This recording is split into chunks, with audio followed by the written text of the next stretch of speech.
Olá, saudações, sejam bem-vindas, sejam bem-vindos.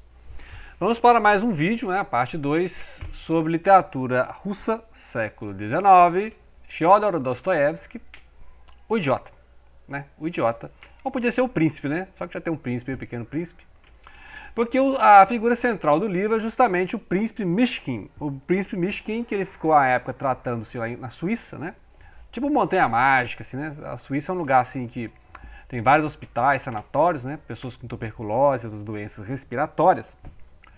E o príncipe Mishkin, no início do livro, ele era um cara completamente deserdado, assim, não tinha família, não tinha dinheiro, Quase foi trabalhar de secretário para o general aqui, mas aconteceu que a reviravolta do final da primeira parte é que ele tem direito a uma herança, Então já surgiu aí uma herança, Ou seja, um dinheiro, Que ele vai receber. E ele é o último príncipe Mishkin. Muito bem. Ele quase casou com a Nastácia, A Nastácia Filipovna. Filipovna, que é aquela beleza, A fêmea fatal da história. E, inclusive, a parte final da parte 1, aquela grande parte teatral, dramática, é a fuga, da Nastácia com Rogojin. O Rogojin, e eles vão para uma região perto de Moscou, Ou seja, eles estão aqui em Petersburgo, mas a região de Moscou. E aí vai acontecer a história vai dar um pulo de 6 meses, que é essas inconstâncias, Porque parece que a Anastácia ficou com o Rogojin, mas depois teve umas brigas, ela fugiu. Fica um negócio assim meio não esclarecido. Até que tem a cena do embate dos dois, Do príncipe e o Rogojin. Que o príncipe é aquele cara que não quer inimizade, Não quer guardar rancor, a franqueza sempre, A franqueza. Só que as pessoas confundem franqueza com fraqueza, Tem esse pequeno problema. Então, quando a pessoa é muito franca, muito coração aberto, você é o trouxa, Então acontece muito aquela ideia de ser um cristão plenamente é dar outra face, A ideia de cristã de não retribuir, não vingar, A não vingança, a não violência. E aí é confundido com a ideia de que é um trouxa completo, Então vamos passar para trás que é um trouxa completo. Então aí ele está justamente trazendo esse personagem lá, Don Quixote, Que é uma das referências do livro, que é aquela pessoa que quer fazer o bem, Que quer tratar todo mundo igualmente, não quer fazer diferença de classe, então ele trata o criado muito bem, os nobres, os burgueses, Lembrar que nessa época que na Rússia, no Império Russo, tinha todas essas divisões de classe, O funcionário, o príncipe, o fidalgo lá, A plebe, os camponeses, O clima tá acabando com a minha voz. Então, essas classes, tinham segmentações e que só essas classes foram mantidas até as tentativas de se implantar o socialismo lá na União Soviética no início do século XX. Aí vai ter a Revolução de 1905, as duas revoluções de 1917, a Guerra Civil, e depois havia o stalinismo, etc. Então são tentativas de acabar com esse sistema de castas, que não é tão rígido igual lá na Índia, por exemplo, mas tem essa imensa separação de riqueza e de pobreza. Então, poucos ricos e muitos pobres. Esse é o contexto histórico, O Dostoiévski sempre vai falar dessa questão, da gente pobre, os ofendidos e oprimidos, os humilhados, Então, vários livros dele vai falar disso. Crime e Castigo fala disso também, As pessoas muito pobres, tipo, o Raskolnikov não teve capacidade, assim, não teve oportunidade de estudar, isso é uma pessoa na vida, então ele ficou ressentido. Ressentido e começou a achar que era melhor que os outros, E aí cometeu os crimes dele lá, Então, o Raskolnikov é um dos personagens marcantes do Dostoiévski. Mas nós estamos falando do Mishkin, que ele vai, então, entrar em debate aí com o Rogojin, reclamando com o Rogojin que ele está muito violento com a Anastácia, Inclusive aí o Rogojin, confessa que ele realmente foi agressivo com a Anastácia, Chegou até agressão física mesmo, violência mesmo. Porque não presta, O Rogojin, por mais que a alma russa, assim, que é aquele cara espontâneo, lembra muito o Mitya, o Dmitri, que será nos livros lá os irmãos Karamazov, Lembra muito, assim, impressionante, que lembra bastante, Então, essa questão, a Anastácia não vai ficar com o príncipe, realmente espera que o príncipe consiga conquistar o coração da Aglaia. Aglaia, que é aquela filha da generala parente do príncipe, né?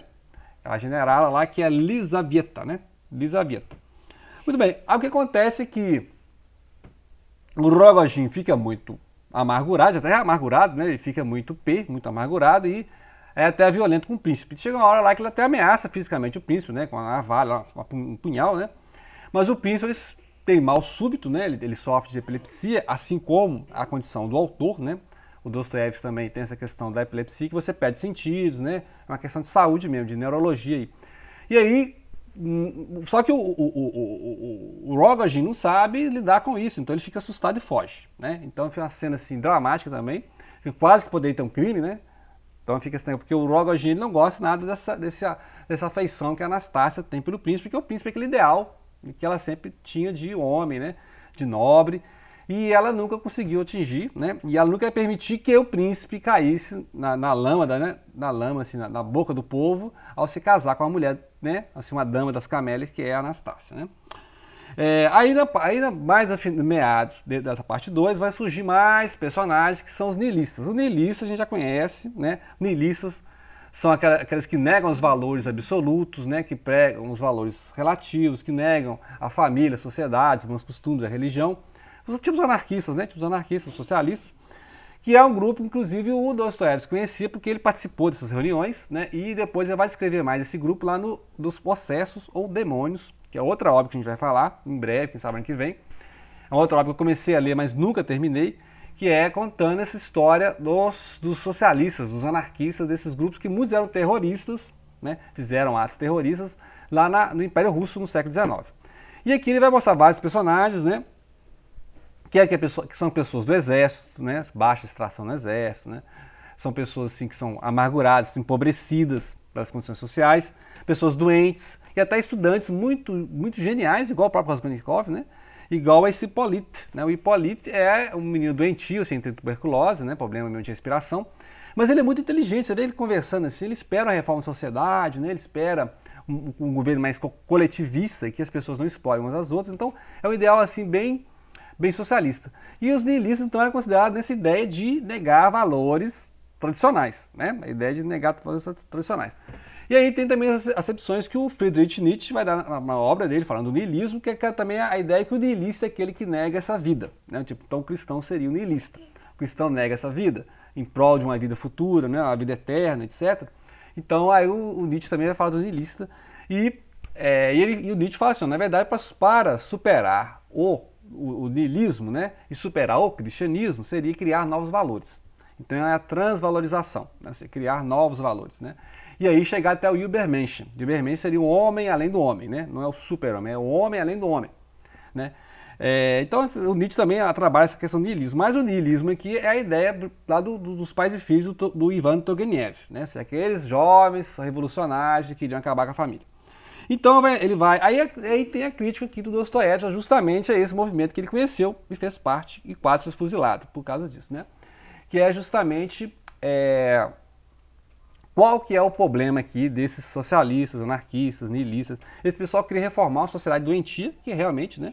Então Dostoiévski coloca ali os ocidentalistas e os rusófilos, né? Ou seja, o pessoal russófilos, né? O pessoal que queria, ou eslavófilos, né? Ou seja, o Dostoiévski coloca de um lado aqueles que querem secularizar a sociedade, né? Torná-la ocidental, e aqueles que querem, através da fé, né? Manter a alma russa renovada, né? Assim, não essa fé, né? Inclusive o Tolstói foi até além, né? O Tolstói misturou anarquismo com cristianismo, né?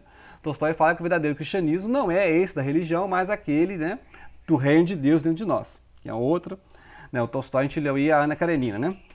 Muito bem, então a crítica do Dostoiévski esses anarquistas nihilistas é que essa mudança que eles esperam de mudar a sociedade, de atingir o poder, essa mudança que eles esperam de fora não acontece sem uma mudança de dentro, né? Então é preciso haver uma mudança moral de dentro, ou seja, uma reforma dos corações e das mentes, da moral desses revolucionários, né?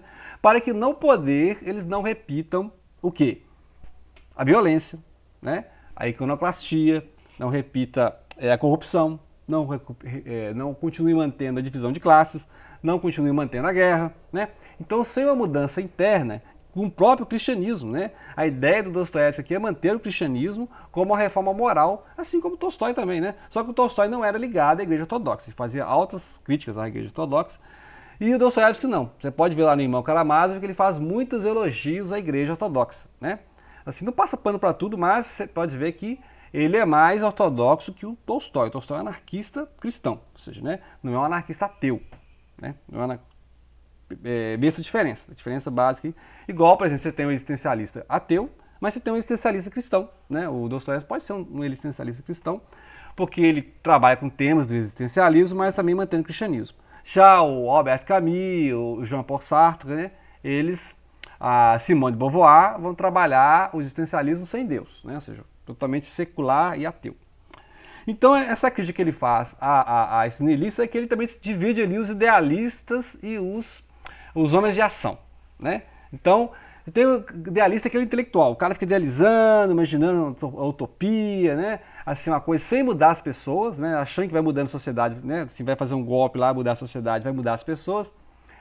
E tem aqueles que é o homem de ação, que ele não pensa muito, não, vai lá e bota uma bomba, né? Então, os caras que são assim, vai lá e mata um juiz, vai lá e mata um diplomata, vai lá e explode uma assembleia lá, vai lá e invade o Congresso. Então tem esses caras também que eles são contra o mundo tal como está, mas vai para ação, né? Vai para quebra-quebra, vai para tumulto, vai para o Black Bloc, né? Que aí também seria esses nihilistas, ou seja, aqueles que negam o mundo tal como está, mas não são intelectuais, igual Raskolnikov, né? Que escrevia, igual esse Hippolyte aqui, né? Que fica teorizando, pensando, né? E tem os casos igual o Keller, tem um tal de Keller aqui, que é um militar, que é o cara que escreve artigos no jornal e ameaça pessoas de morte, e pode botar bombas, como acontecia na época, né? Então, tem Czar lá, Czar lá na Rússia, que foi morto por um atentado de bomba, né? A gente sabe que tem vários, né? A própria Primeira Guerra Mundial começou com um atentado terrorista, né? Mataram um príncipe austríaco lá na Sérvia, né? Se eu não me engano, na Sérvia, que era aquela parte ali do Balcãs, e aí deu o problema todo, né? A Áustria, a Alemanha contra ali a região E assim, a Sérvia tinha ligação com a Rússia. Então ficou a Rússia contra a Alemanha e a Áustria, né? Ou seja,